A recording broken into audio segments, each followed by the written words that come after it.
Maman Marie-Antoinette Makayabu, Chirac Makayabu, François Mboukou Kassa, Denis Pongo, merci encore une fois na soutien Nabino. Merci na présence Nabino. Ba j'aime Nabino, ba partage Nabino et salanga bien. Grâce Kibombo, Thérèse Dissabe, Pierre Okende, Delphine Manzeze, Boyoka Makamuzole Kanambo Kanabiso. Il paraîtrait, Otozo Yoka, menako confirmé te. O nazako yoka kaka. Déjà na niveau ya Kolwezi, les éléments ya AFC M23 sont déjà là. Toyoka qui déjà avant-hier bataillon, quelques bataillons ya ba AFC M23, ils ont déjà autour ya Kisangani. Est-ce que c'est vrai? Tokota na muzindo, tomeka kosala ba analyse. Avec tout mes respect bande konangai naza kusenga na bino toujours bo yoka émission tina suka po bo comprendre avant bo banda ko ya kofinga boza ebele boza kofinga bolingi vérité te tango naza ko dénoncer bambongo oyo za ko bunga na gouvernement ba sollicitation ya gouvernement ya Congo baza ko solliciter ba milliards pour na crise humanitaire naza ko signaler na bino directement que eza cause ya guerre te. Et à cause de la mauvaise gouvernance na faillite à l'État. Ce qui na lobby bongo boza ko traiter d'un étranger. Bino tango naza ko yebisa bino ete bambongo Tshisekedi baza ko toute la tolo. Ye bambongo ya minéré. Baza ko lobela mbongo ya bapora kasumbalesa bapora nini bapora kasumbalesa pora matadi. Mbongo za ko kota na Congo. Mbongo za ko kota na Congo. Mais comment mbongo wana eza ko bunga? Mais gouvernement eza ko solliciter ba milliards de dollars pour la crise humanitaire na Congo. Tango na lobi bongo naza mutu mabe. Pona bino soki o dénoncer eloko oza contre vision ya chef de l'État, donc oza ennemi ya Congo. Baati lukwebo auti ko loba point de vue na ye.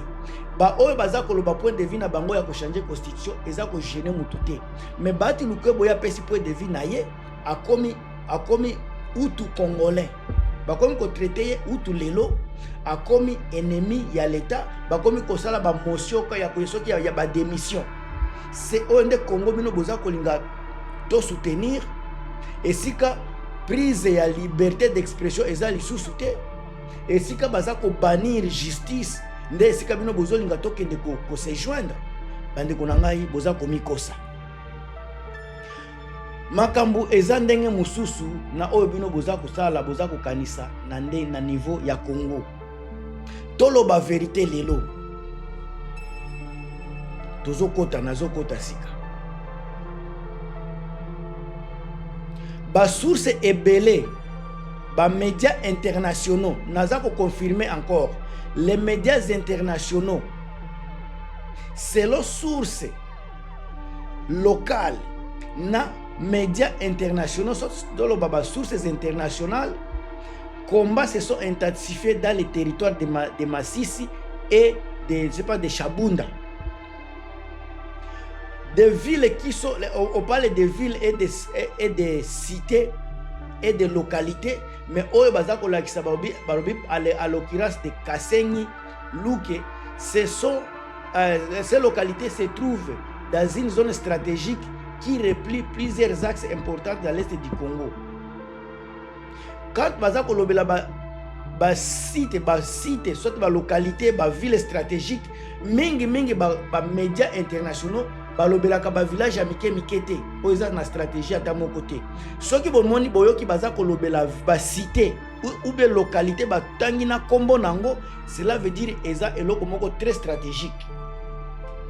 Alors tango ba source locale na internationale baza koloba ke mboka lokola Kasenyi ekei Luke Kenda eza koloba ke ba place wana eza ba place moko très stratégique. On a ko sala émission toza le 7 mars 2026. Et puis les informations naza ko pesa bino lelo le 7 mars 2026. Alors balobi ba localité mi balé wana se trouve dans une zone balobi pe zone stratégique était balobi zone très stratégique qui relie plusieurs axes importants de l'est du Congo. balobi banzela wana eza ko permettre kotia axe entre Goma Walikale na intérieur ya Nord Kivu. Donc ba axe wana eza neti ba carrefour. Lobi déjà boyoka ki ba buimbe sie ko na maboko ya AFC M23. Pendant que sika nazokota na kati ya muzino nazokota naza koyebisa bino makambo ebele. Pendant que ba angolais baza déjà na terrain, tangu boyoka ki baza koloba baibu bakoti na mboka na bakoti na kati ya plateau, baibu bakoti ezalaki baibu ya RDCT. Ezalaki c'était des angolais qui sont venus balatisi bango teni na biso po baza koya ko défendre baza ko défendre drapeau ya Congo, balati elamba ya Congo, mais ce sont des angolais. O boza ko yoka baza ko loba baibu, c'était des bazalaki ba angolais. Malgré plusieurs semaines ya combat na kati ya ba zone wana, population baza ko confirmer babi selo banani ba information o eza ko te pa ba ya banani ya ba civil le groupe l'armée congolaise l'armée congolaise s'est repliée. Donc batika ki bamboka ba se replier basali nini repli stratégique ndenge basalaka toujours.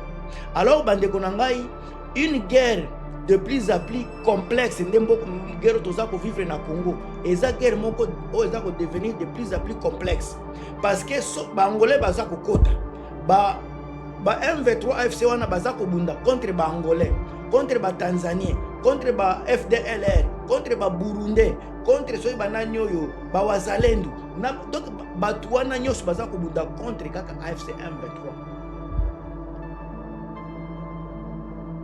Alors na minute oyo banini ba ligne de front eza ko changer rapidement. Lelo nakoloba M23 azui boye lobi kuna FARDC pe bakozwa yango. Lelo boki koloba FARDC bazui lobi kuna boyoki AFC M23 bazui yango. Donc eza ba ligne de front eza ko changer rapidement. Un village peut être contrôlé par un groupe le matin, un autre et par un autre soir. Bokomona pe groupe musu ezui yango. Alors cette instabilité permanente rend la vie impossible pour la population locale. Na sikatozo koma na makambo na ngai. Ponga naza ko défendre population locale. Naza ko défendre ni soki A ni B, mais naza katikati wana pona ko défendre population locale. Les habitants vivent dans une peur permanente de combat. Eza pe ba obi eza ko kweya na kacha ba guerre wana. Alors on a minitio sikatokota na colère grandissante contre ba milice wazalendo. Pourquoi ba milice wazalendo ba komi ba non voulu ba non ba mal aimé na population locale ya Sud Kivu na Nord Kivu? Bato ebele ba komi tout na question na Gilmas, pourquoi boy ya naza ko pesa bino ba raison. Bande ko nanga boza ebelo boza ko soutenir chaîne boza ebele mais ba raison naza ko pesa bino bo bangati. Anaclet Katudila, Toto Mbuse, François Mbukukasa, Toto Nangai, Dieu donné Abia, na pesino bambo théâtre. Alors bande konangai, colère grandissante contre ba milice wazalendo. Ces derniers jours, mes chers amis, ces derniers jours, na pesa bino. Plusieurs témoignages, ezako uta na Sud Kivu. Na Nord Kivu oza ko dénoncer, donc Nord na Sud Kivu baza ko dénoncer ba comportement de certaines milices wazalendo. Selon les habitants, les pillages ont été signalés dans certains villages. Des extorsions d'argent ou de nourriture. Des accusations contre les civils soupçonnés de collaborer avec l'ennemi. Donc côté kuna soki muto yeko ko selo ka makambuke oza ko coopérer na ennemi au commiscible même si oza innocent. Alors dans certaines zones rurales, les habitants affirment être forcés de donner de la nourriture, des bétails ou de l'argent. Donc ndenge naza ko ebisa bino ba wazalendo ba komi incontrôlable, baza ko harceler population.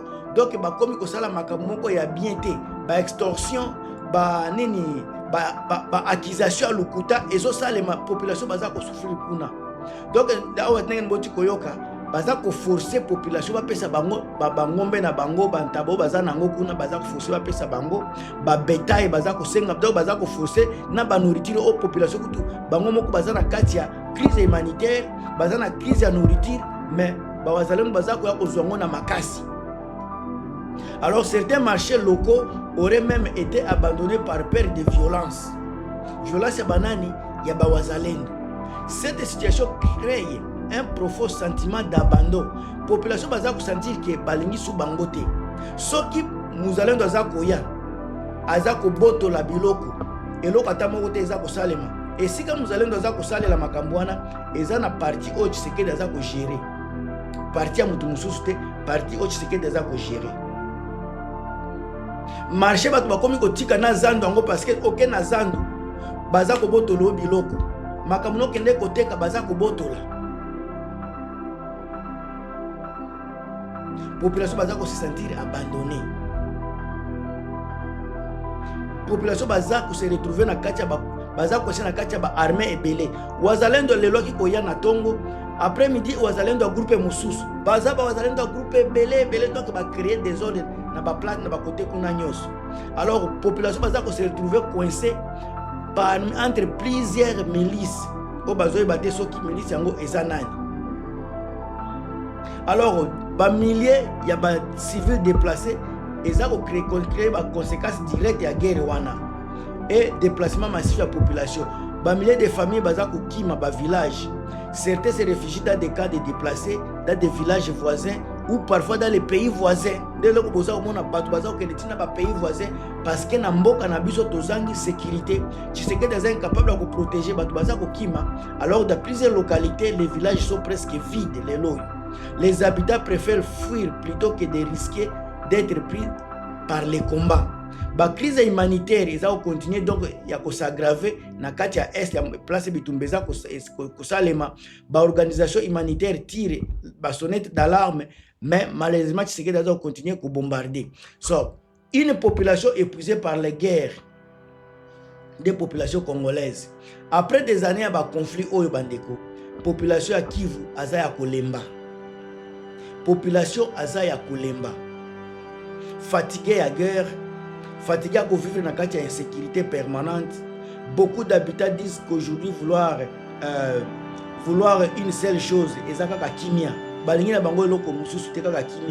Peu importe contrôle le village na bango, les civils veulent simplement pouvoir vivre simplement. Mutu yosa kozwa pourvu qu'il y a pesa bango kimia. Balingi ba cultiver ba bilanga na bango, avoyer bana na bango na ba école et dormir sans attendre des armes. Alors la situation dans l'est du Congo reste extrêmement fragile. Entre les combats, les déplacements de la population et accusations contre certaines milices, la crise continue à s'aggraver. Et la grande question, elle est encore là. Combien de temps la population pourra encore supporter cette situation? Dites-moi votre avis dans les commentaires et si vous voulez plus d'analyse sur la chaîne des chroniques du net qui parle de la situation en RDC et dans la région du Grand Lac, n'oubliez pas à vous abonner. C'est encore gratuitement. Abonnez-vous, c'est gratuitement à la chaîne ici des chroniques du Net TV. Sans oublier Congo décrypté avec Gilmas. Partagez la vidéo. On est ensemble et merci de votre présence.